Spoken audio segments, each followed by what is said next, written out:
Maraming salamat po dahil damang-dama po namin ang inyong pagmamahal sa amin.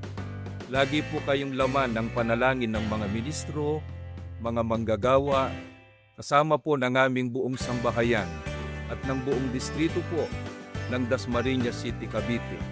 Nawa ay mamalagi po ang pag-iingat sa inyo ng ating Panginoong Diyos at ng ating Panginoong Jesucristo.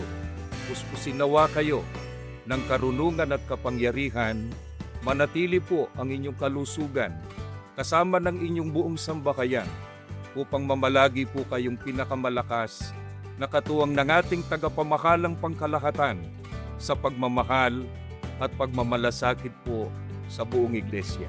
Ang amin pong distrito ay mananatili pong kadamdamin at kaisa po ninyo sa pagtulong po sa ating tagapamahalang pangkalahatan, sa pagtataguyod, sa paglilingkod, sa kapagtatagumpay po ng mga gawain sa iglesia, sa pagbibigay kasiyahan sa ating Panginoong Diyos.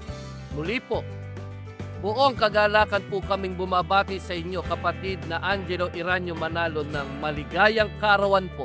Viva